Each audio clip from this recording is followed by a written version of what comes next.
Stories shape how we see the world. Voice of Witness is an award-winning oral history nonprofit harnessing the transformative power of storytelling. We work with individuals and communities impacted by injustice, helping them document their lived experiences through oral history, telling their own stories in their own words. In an era of reductive sound bites, we need this kind of nuanced grassroots storytelling to create a more just future. Visit voiceofwitness.org/learn to get involved, check out our workshops, and download tools to support your own project. Join us in building a more connected world, one story at a time. Hi, I'm Rashmi Sajani, founder of Girls Who Code. Look, I'd consider myself a pretty successful adult woman. I've written books, founded 2 successful nonprofits, and I'm raising 2 incredible kids. But here's the thing. I still wake up wondering, is this it? And if the best years are yet to come, when's that going to start? Join me on My So-Called Midlife, my new podcast with Lemonada Media, where we're building a playbook for navigating midlife, one episode at a time. Each week, I'll chat with extraordinary guests who've transformed their midlife crisis into opportunities for growth and newfound purpose. At some point, we all ask ourselves, is there more to life? I'm here to discover how to thrive in my second act, right alongside you. My So-Called Midlife is out now, wherever you get your podcasts. Lemonada.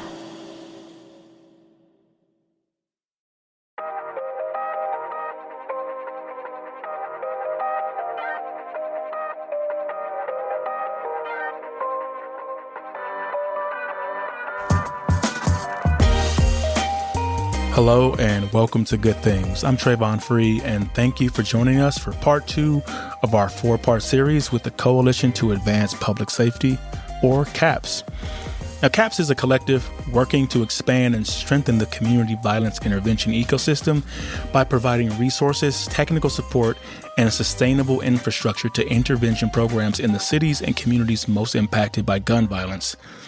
Today, we'll be focusing on violence prevention in Newark, New Jersey. I'll be talking with Aqeela Sherrills, the co-founder and leader of Community-Based Public Safety Collective, or CBPS. CBPS is a relationship-based violence prevention and intervention model in which residents are employed and trained as credible, trusted public safety professionals who create safety in their own neighborhoods. Also joining me today is Shadee Dukes from New Direction. New Direction is a city-based violence prevention program which specializes in outreach, high-risk intervention, and sharing resources within Newark, New Jersey. Aqeela, Shadee, welcome to Good Things.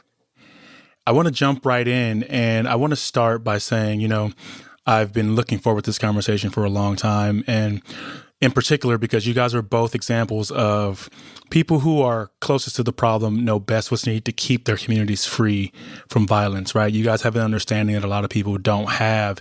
And so I want to start by asking you guys, or having you guys tell me, why you got into this line of work and how you got into this line of work. Whoever wants to jump in first, feel free. I'll go first, and just lay a little bit of groundwork. Aqeela Sherrills, the executive director of the Community-Based Public Safety Collective. I've been doing this work for a little over 30 years now. Grew up in the Jordan housing projects in Watts. Participated in what many social justice activists call the longest running war in the history of this country, which is urban street gang wars. Lost many friends and family, including my son, to violence in the streets. And have been committed to developing complementary strategies to law enforcement or community-based solutions to address violence in neighborhoods as well.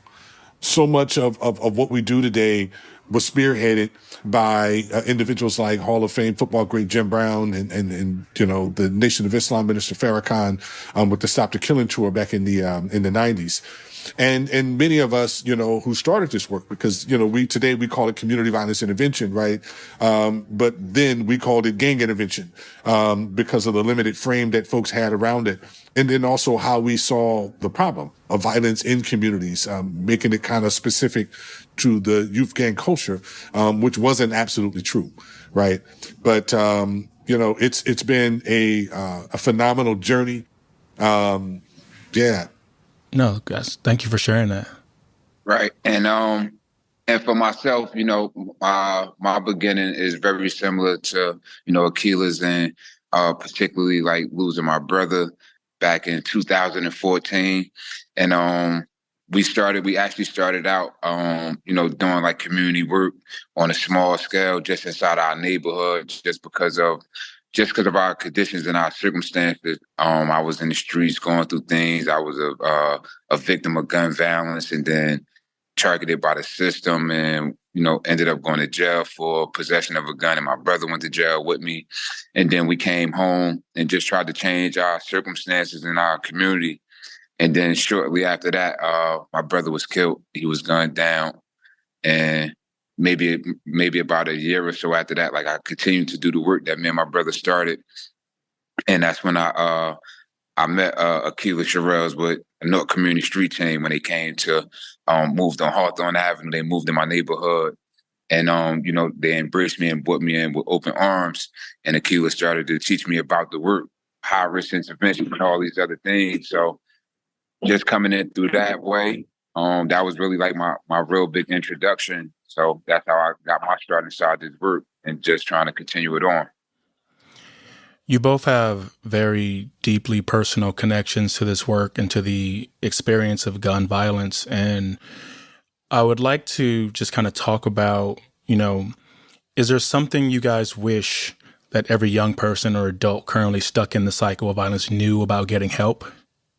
Yes, sir. Well, I would say that I wish that everybody knew that it was a different alternative, right? Like, retaliation isn't the only standard, that we have when something negative happened to us, right? I wish that we all knew that we can turn a positive out of a negative situation.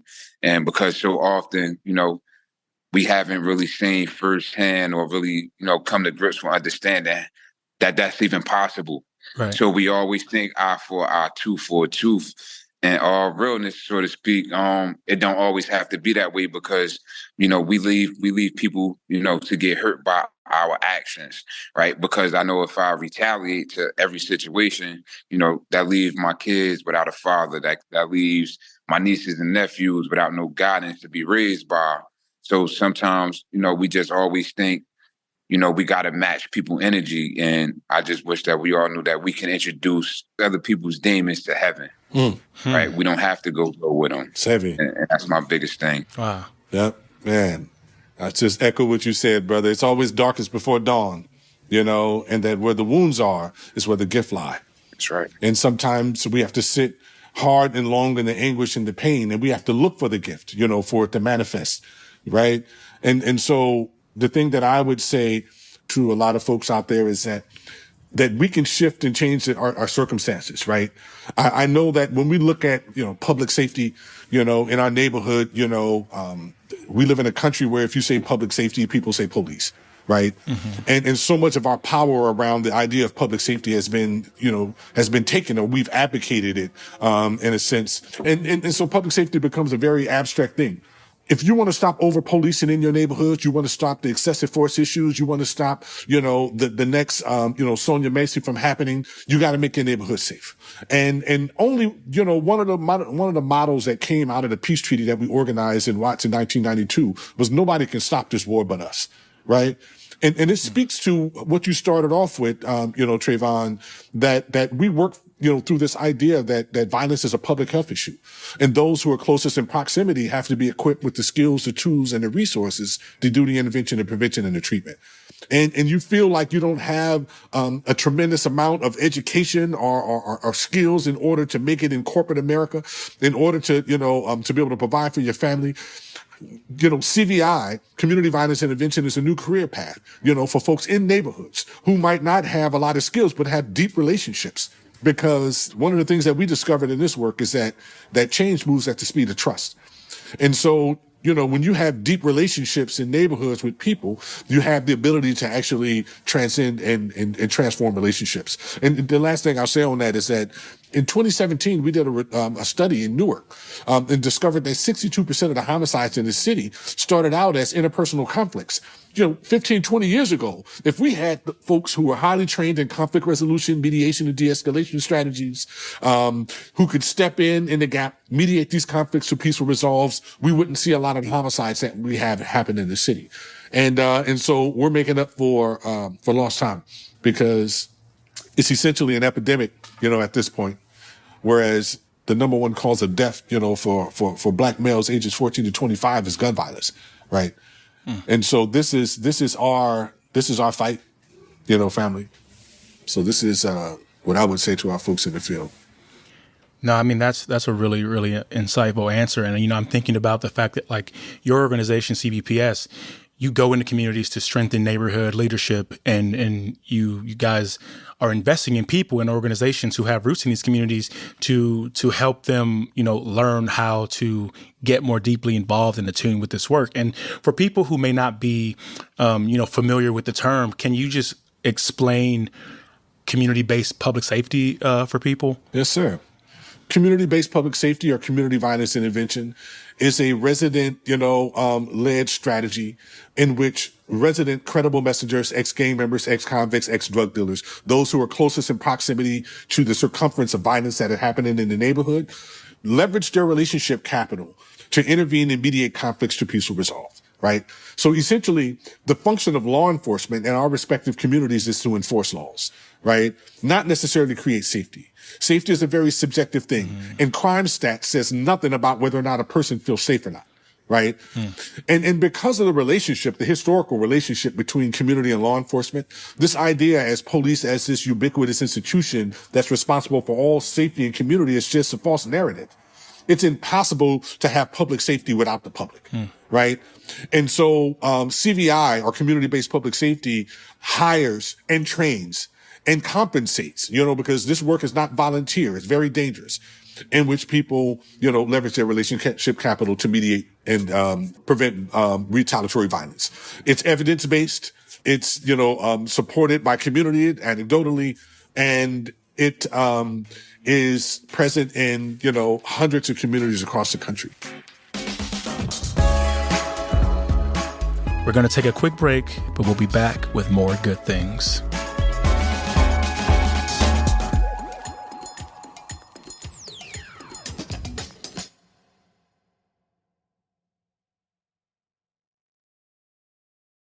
Interested in the power of first-person storytelling? The Voice of Witness book series documents the oral histories of people directly impacted by and fighting against injustice. Each collection supports historically excluded communities to tell their own stories in their own words. The books feature a diversity of voices, including those of refugees and immigrants, incarcerated people, communities displaced from public housing, farm workers, indigenous peoples, and more. These powerful stories highlight crucial issues and expose the impacts of harmful narratives and policies, laying the groundwork to build solidarity and movements for change. Voice of Witness books are read and used by thousands of educators, organizations, and advocates across the country each year. Visit voiceofwitness.org/read to learn more, access free resources, and get involved. Hi, I'm Emily Deschanel. And I'm Carla Gallo, and we're excited to tell you about Boneheads, our new Bones rewatch podcast. I played Dr. Temperance Brennan. And I played Daisy Wick, and we are going to watch from the very beginning. We're going to watch the episodes. We're going to reminisce. We're going to laugh. We're going to cry.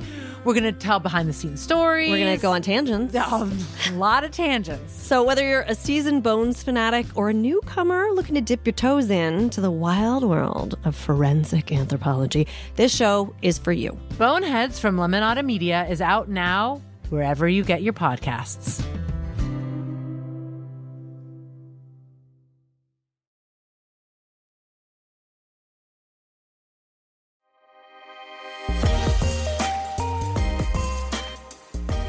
Where do you guys, and you guys can both answer this, where do you guys think the police do fit into that equation, given that there's a separation between law enforcement and safety and people's understanding of law enforcement and safety, because a lot of people, if you ask them, they attribute safety to law enforcement. They think the police are there to keep you safe. That's right. And that's technically not what they're there for. And the Supreme Court has said so themselves. They are not there for your safety.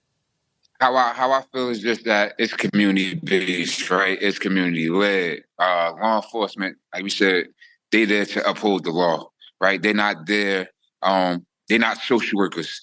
You could check all the crime stats, but safety is a feeling, and they can't create the feeling of safety.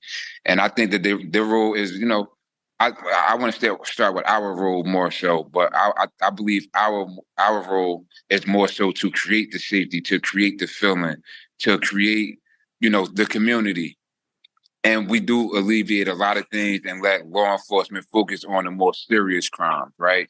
The homicides and, other things of those natures where, law enforcement, it is a need, but they can't control the community. They don't lead the community, right? And that's why the community has to have credible messengers. Leaders that's within the community have to be trained. It's dozens of trainers out here to get our community organized and trained so that we can police ourselves and so that the police won't have to, and they can focus on the more serious crime. So that's where I'm at. And Travon, I wanted to just share that so for community violence intervention, like the collective, as you said, we help to stand up community violence intervention agencies, right, in neighborhoods to function as a complementary strategy to the policing efforts in the city. Mm-hmm. And so when you think about community violence intervention, you have to think about the business of it, right? Because there's, a staff that's hired, there's payroll, there's systems, there's all of those things that have to function, workforce development and everything, right? Data management, reporting on grants, all of these types of things. Then you have the direct service provision, which shows up as a high-risk intervention team that responds, that's on the police dispatch, that's responding to shooting and shooting hits, that's documenting interventions and mediations, right, and follow-ups. This is what's happening in neighborhoods with these type of agencies and individuals, right? There's victims advocates who are part of the CVI ecosystem. Right. There's victims advocates who are paraprofessionals, neighborhood residents who are trained as victims advocates. There's this whole thing around victims and survivors, right? Most Black and brown folks don't identify as victims. Victims has a negative connotation in community. And so we turn that thing on its head and we call people survivors because it's a point of entry for Black and brown folks to be able to really demand some of their rights, right? We're probably the smallest population, but lead in every single category of victims of crime, in the country. But, so victims advocates, community health workers who are embedded in hospitals that do hospital-based violence intervention, so there's trauma recovery centers. We have therapists, who are embedded in neighborhood, social workers who provide, CBT, cognitive behavioral therapy or teach other therapeutic modalities. All of these systems kind of like work together in neighborhoods. And so like the Newark Community Street Team or New Direction are like kind of, I like to say traditional kind of community violence intervention agencies that have charismatic leaders who are credible messengers from the neighborhood, deep relationships that know all of the key players, and they leverage their relationship capital to mediate conflicts to peaceful resolve. Mm-hmm. But not only that, they rally all of the youth together. I mean, and Shadee can talk about like kind of the great work, the podcast that they host, man, with the G's that come and give the great messages out to young folks to deter from violence. I mean, killing the game right now, Newark right now. And we consistently pray that these numbers remain this way. But right now we're at a 30% low, in the city from last year. You know what I'm saying? In terms of violence. That's amazing. And so, and we've had 7 consecutive years in a row of decreases of homicide, and overall violence. So New Direction is the future, of CVI, right, like kind of work in Newark. Right. And the way I understand that you guys are very much in the trenches, intervening in high risk situations and preventing this violence. And so I want to actually pivot to ask you guys, and Shadee, you can start with this, help me understand what it is you're dealing with on a day-to-day basis when you're doing this. And just in terms of things I'm thinking about is, what does preventing things from escalating look like for you and things of that nature? Right. So, honestly, on a day-to-day basis, we dealing with the city as a whole, from multiple different levels, but primarily from from the youth standpoint, being engaged in our youth, because we know that a high percentage of the crimes that happens inside the city of Newark is centered between the 14 to 30-year-old base.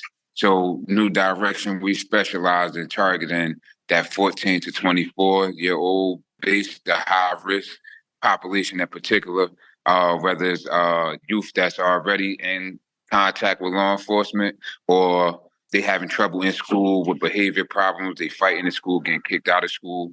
So, on a day-to-day basis, when school is in, we at least 3 to 4 high schools a day. And we identify the high-risk population through their staff and through their principal. Because if they're there every day, they know the high-risk kids that need the most attention. Right. So we start from there, right? Instead of sitting here trying to talk to 300 kids a day, only thing we really need to do is talk to these 10 problematic or influential kids. Right. And we use that approach, right? Because it's about the quality, not the quantity, right? Mm-hmm. So we dealing with that on a day-to-day basis, building relationships. We go with our youth to court whenever they have court cases. We go with them to schools when they have to sit down with their principals.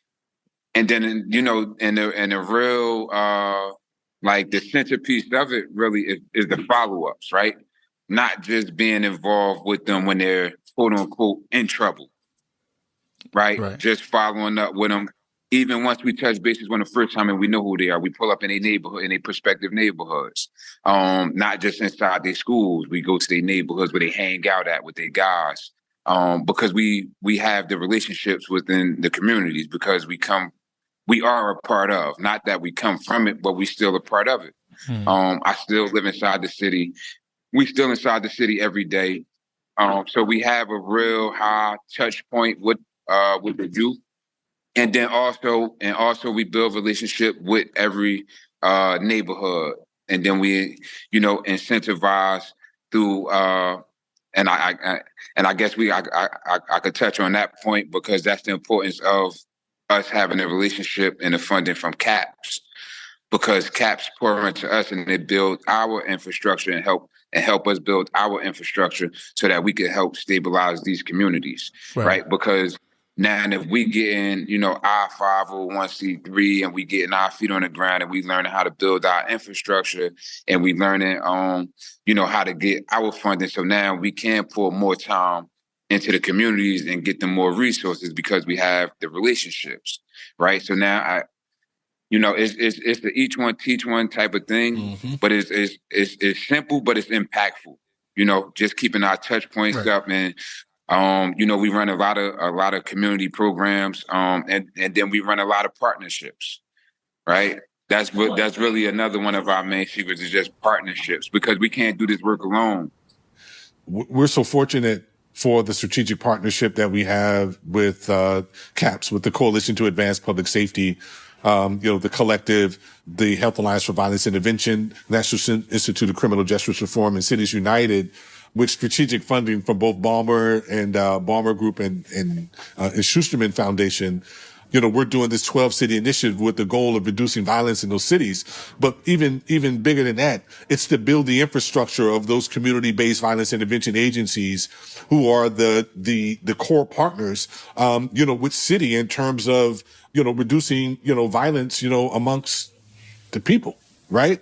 And so, we've been able to move in each one of the cities that we're working in. So 12 cities total. Our first cohort of cities was Newark, Baton Rouge, Baltimore, and Indianapolis. And now we're just launching in cohort 2, LA, Atlanta, Milwaukee, and Oakland.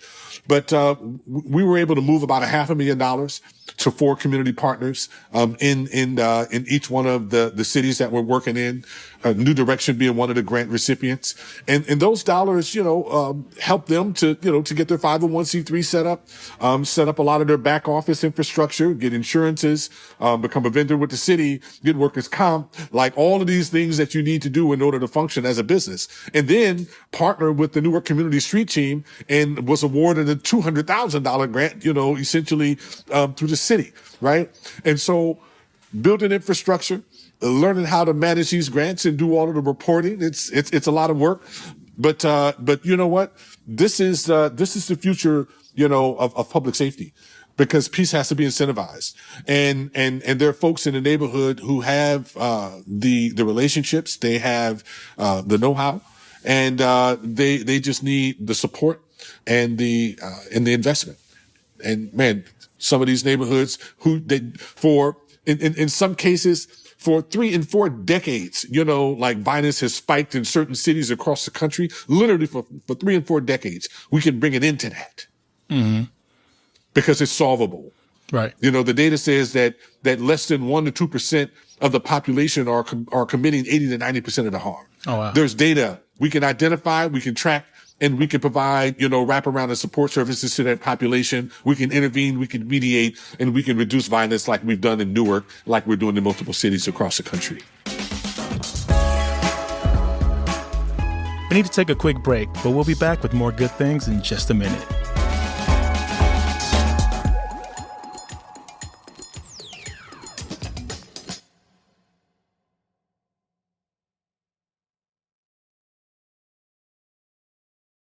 Want more from your favorite Lemonada Media podcasts while supporting the shows that help make life suck less? Subscribe to Lemonada Premium today.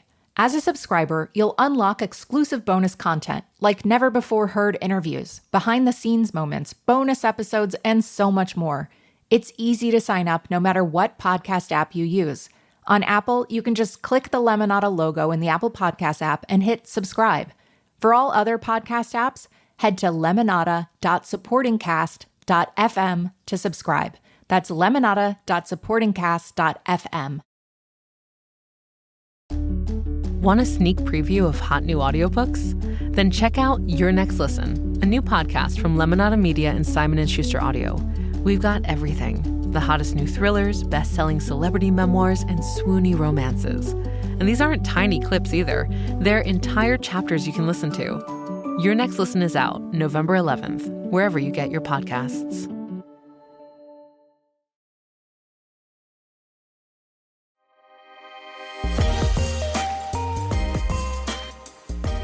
You mentioned the street team, and I know you started the Newark Community Street Team, and Newark's been recognized for its public safety, and it's become a big beacon in the country for the violence reduction work that's taking place there. Can you talk more about the street team and just how it became an essential partner in reducing violence in the city? Sure. Yes. So, I've known, Mayor Baraka for a little over 25 years, as activists, advocates, and organizers in the field. In 2004, I was instrumental in helping him to organize a peace treaty between the Crips and the Bloods in the city. Interestingly, the biggest Crip gang in the city of Newark and in the state of New Jersey is Grape Street, which is the neighborhood that I'm from, where we organized the peace treaty in Watts in 92. And so, Baraka and I and a group of the brothers, we've maintained a relationship for over a decade after that peace treaty was organized in 2004. And so in 2014, when Baraka became mayor, he tapped me to come and build out his community-based public safety strategy, the Newark Community Street Team. So the mayor launched the Newark Community Street Team.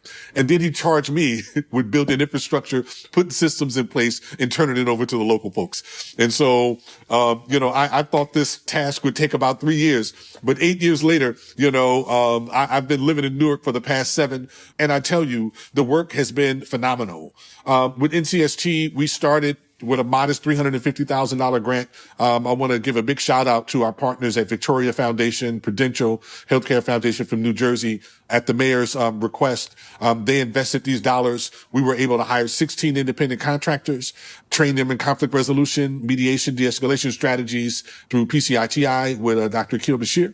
And we deployed folks in the neighborhoods, in key hotspots. The South Ward was our targeted area with the goal of intervening and mediating conflicts to peaceful resolve. And it essentially was an experiment.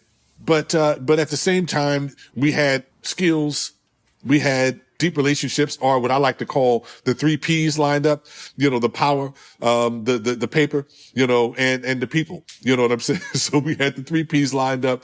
And so we were able to get some traction. I designed a 3-pronged strategy, high risk intervention, assertive outreach, victims advocacy. This became our approach.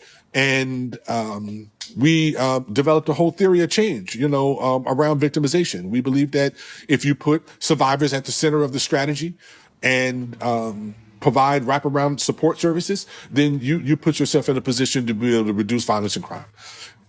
Very hard-won relationships. The mayor provided a lot of the political interference and tackling, because that was absolutely necessary. Because if you can imagine standing up a complementary strategy to policing, in a city that was actually going into a consent decree. But we were fortunate, man. We got, one of the best public safety directors that you can get, Newark's own, Anthony Ambrose, double A. I call him the great reformer. And then following up with Brian O'Hara, who is now the chief in Minneapolis. We had great law enforcement partners who wholeheartedly embraced the work and gave us an opportunity to meet with the brass and also to have trainings with their shooting team so that we could understand each other's standard operating procedures and protocols in the field. We now run one at both University Hospital and at Beth Israel. We launched the city's first non-law enforcement response to OD. So we have a team that is embedded with the EMS, that responds to overdose as well as they respond on their own. And I mean, it's been phenomenal work. And, you got to account for the trauma that people have ingested, as a part of living in these urban war zones, And so, yeah, it's important. No, absolutely. And I don't see the trauma as a liability, honestly. As I said, where the wounds are is where the gift lie. W.E.B. Du Bois said, right. He said it's our, that this is our collective wounding. He said it's our birthright. And so, yeah, I believe in wounded healers. No, I mean that what you just described is remarkable, and it's what it takes, to save these communities, to save our communities. And so in thinking about that, Shadee, I want to talk about credible messengers and violence interrupters. And, I think about giving ex-gang members and offenders, a new direction, so to speak, and giving them the opportunity to step in and save their communities. And so I would like to ask you, what do you think it means to be a credible messenger, and how do they, in doing this work, feel equipped to intervene, and how do they put aside their own feelings and biases when it comes to doing the work, given the nature of where they might come to it from? Yeah. Right. It's two things. I want to say the first thing it's being a credible messenger is understanding that, the mission is before you as an individual, right? It's about the common goal that we all stand here for. And we all going to be tested, right? My biggest test came, when I was doing the work. I had, my cousin passed away. Well, he didn't pass away. He got murdered, right? And the same, the day of his funeral, right? I sat down on a podcast that Aqeela, talked about. I started doing a podcast, and I sat down with his son on a podcast, and I publicly, asked for the streets not to retaliate for my cousin's death, and had the conversation with his son on why we not asking for retaliation for his father's death. And that was a hard thing to do, to sit there and tell my 14-year-old, little cousin that we can't go out here and go, murder the guys who murdered his father when, that's the only thing that's on his mind. He want to hurt the guys who hurt his father.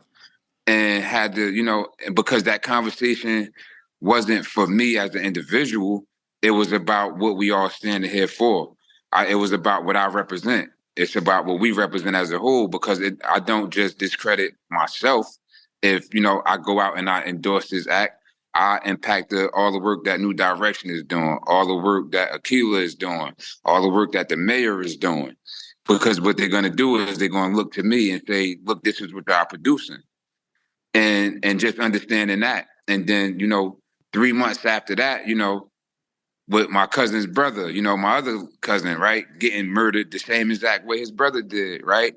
So then, just having to double down on that and go in front of my people again, right? And then, understanding that everybody in our community and our culture don't understand what we pushing, right? They don't understand that language of peace. But if ain't nobody going to be the sacrificial lamb and show them what it looked like, then we never going to get there. All we're going to do is, continue to complain about our circumstances. But it comes down to what are you willing to do about it? And for me, I'm willing to do everything about it because it's not about me. It's about the example that I'm showing my daughters, the example that I'm showing my son, the example that I'm showing these kids when I'm asking them to stop killing each other. Now, if something happened to one of my family members, I'm ready to go kill the whole city too. So, you have to become that light. If not, everything that we're doing is fluff. And I believe that, we have to redefine what a credible messenger is, because to me, Aqeela is my credible messenger. He's somebody that I've seen from a credible neighborhood, with a credible background doing the work that he's doing now. And that introduced me into the work. I believe my mayor is the credible messenger because he's from where I'm from and he made it to become a mayor. So he's creditable, right? I believe you're a credible messenger because you look like me. You're from where we're from. You speak the language that we speak. You know what I'm saying? So you giving your platform credibility. I believe we have to, we can't just put credible messenger in a box of somebody who went to jail or got shot and came back home. Yeah. He is a credible messenger, but that is not what a credible messenger is, right? A credible messenger is somebody that we can identify with, go to a height that we never seen before. And now we know that it's possible, right? Like, Michael Jordan was a credible messenger. LeBron James is a credible messenger because we seeing them climb heights, coming from places that we come from. Oprah is a credible messenger. So I believe, it was introduced that way, but it's way bigger than what we reducing it to. Right. Can you guys talk about your relationship together? Because you mentioned how, Aqeela's a credible messenger for you and the work that you're doing. So talk a little bit about, I know CBPS funds New Direction and the work you guys are doing. And talk to me about, what makes this partnership work so well. And maybe, Aqeela, you can touch on, the conversations you guys might be having around data managing and public funding where you are helping New Direction, soar to even greater heights. I had the fortune of meeting Shadee because we launched our organization right in the heart of his neighborhood. And so, the gang culture is a check-in culture. You know what I'm saying, man? You can't just go nowhere and just show up nowhere. You know what I'm saying? You got to check in. And Shadee and the brothers in the neighborhood was gracious enough to allow us to continue to be there, especially once they heard the message. And then, him being intelligent and having the gift, he connected to the message after, working with NCST and seeing hey, I'm a natural at this. You know what I'm saying? He's always been a natural leader, in politics and moving things in the neighborhood, already doing stuff, in order to support the community. So one of the things that we were able to do was just kind of wrap some infrastructure around it. And so, I think that a lot of our relationship today it's kind of mentor, kind of mentee. I learned just as much from him that I'm sure that he learns from me, and we lend each other's credibility to each other, right? So we'll go to LA and, because I'm well respected in Jordan Downs and I'm from Grape Street and, all that good stuff, I can have my folks like Shadee them come to the neighborhood and meet all of the key players and connect and then make the relationship on their own. And now they're there. You know what I'm saying? Right. When issues and everything come up, they can go in and leverage their own relationships. You know what I'm saying? So it's like transferring relationships, on the streets, right? And then we also do it in the boardroom as well. So, when the opportunity, came, Shadee launched, and Tut launched New Direction, and they're like, hey, we moving these pieces forward. I pulled them into the White House initiative. I had the fortune of running the White House Community Violence Intervention Collaborative. I pulled them in as an agency. They didn't have enough infrastructure at the time to be one of the partners at the table, but, they hung in there. And then, as a result, CAPS came about. We were able to move some dollars. They were able to pull together some more infrastructure, partnered with NCST on the grant. And so, the rest is history. And I say it's the same on my end right now, man, because it's been that way since day one, right? Like coming in with new direction, and we came in underneath NCST leadership.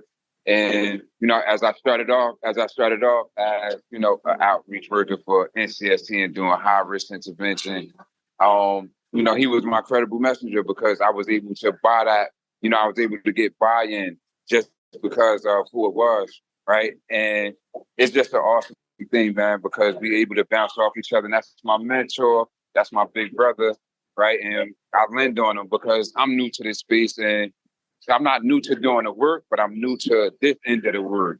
So it's great for me.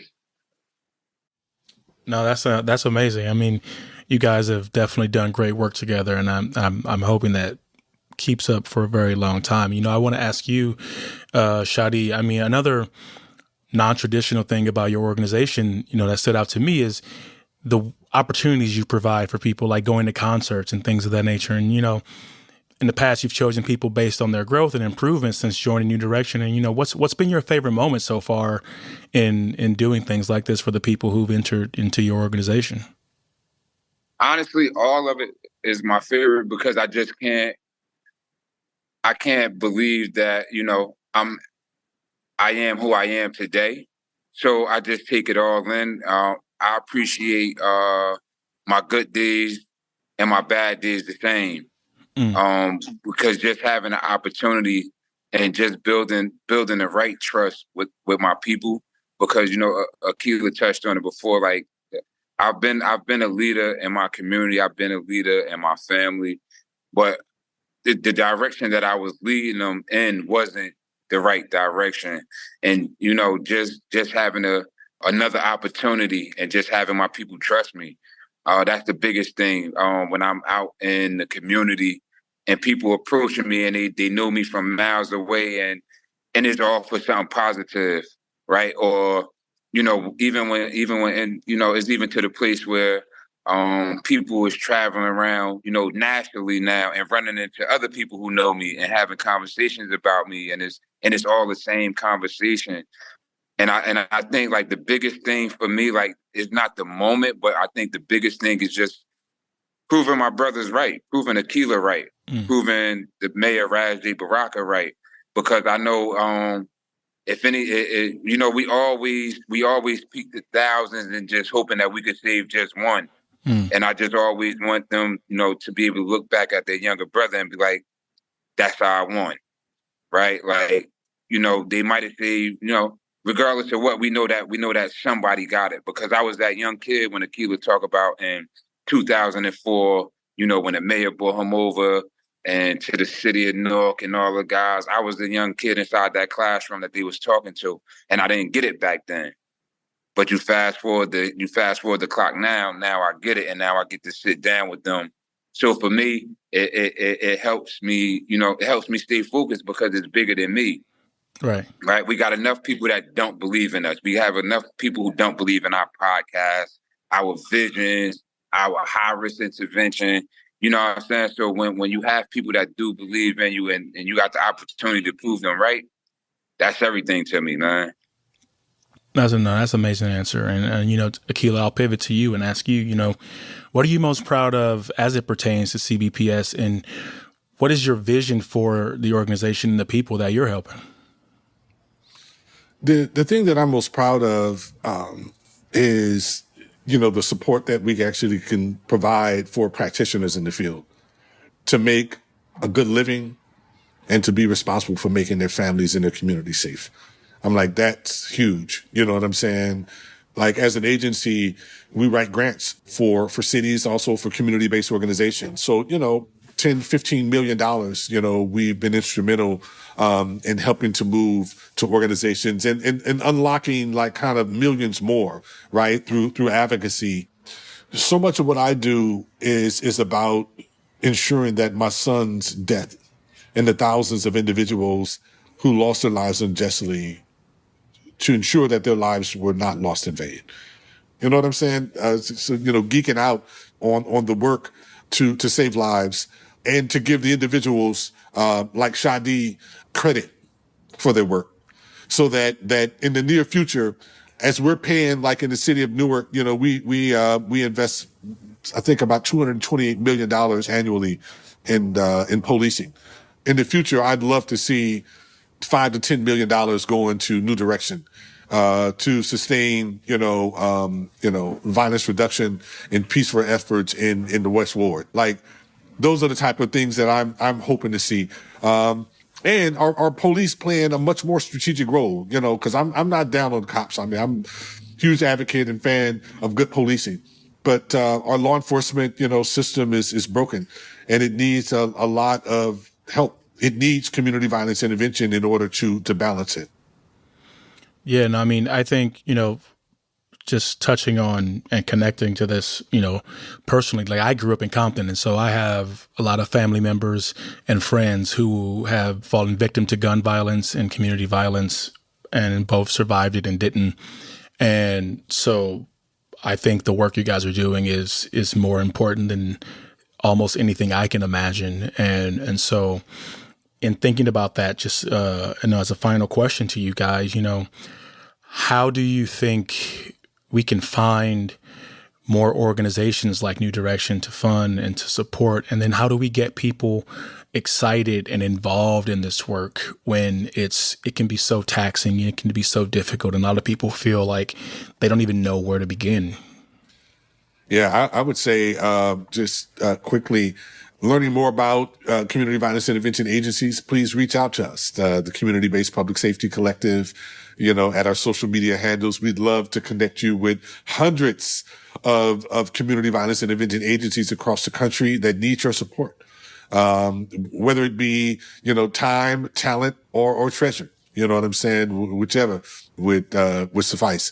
And I think that, the more shows that we can do like this, Travon, media, hopefully one day we're going to have like kind of a CVI show like The Wire. You know what I'm saying? Right. Absolutely. That's going to get us to kind of the type of, visibility that the movement needs in order to get this next level of traction. But man, it's you, bro. It's Lemonada. So, thank you all so much for giving us a platform to tell our story. That's right. Yeah, of course. Absolutely. I mean, thank you guys so much, Aqeela Sherrills and Shadee Dukes, for taking the time to spend with us and talk about this stuff. And we will continue to spread the word and spread the message. And I'm grateful that you guys are doing this work. And I wish you guys all the many, many millions of dollars in investment and all the best and love and support to keep our community safe. Yes, sir. Thank you, man. Appreciate you, brother. Thank you.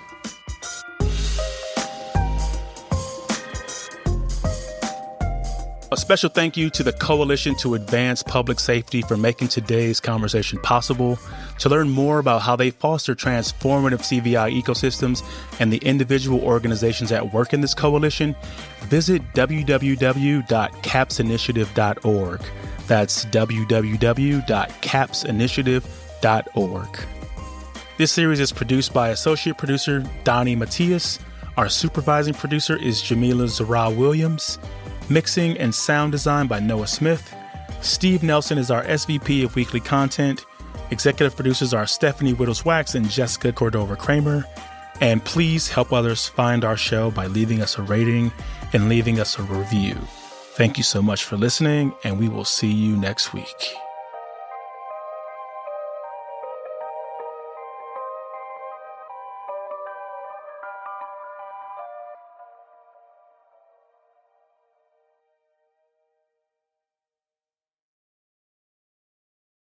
Hi, everyone. Gloria Riviera here, and we are back for another season of No One is Coming to Save Us, a podcast about America's childcare crisis. This season, we're delving deep into 5 critical issues facing our country through the lens of childcare: poverty, mental health, housing, climate change, and the public school system. By exploring these connections, we aim to highlight that childcare is not an isolated issue, but one that influences all facets of American life. Season 4 of No One is Coming to Save Us is out now wherever you get your podcasts. Are you looking for ways to make your everyday life happier, healthier, more productive, and more creative? I'm Gretchen Rubin, the #1 best-selling author of The Happiness Project, bringing you fresh insights and practical solutions in the Happier with Gretchen Rubin podcast. My co-host and happiness guinea pig is my sister, Elizabeth Kraft. That's me, Elizabeth Kraft, a TV writer and producer in Hollywood. Join us as we explore ideas and hacks about cultivating happiness and good habits. Check out Happier with Gretchen Rubin from Lemonada Media.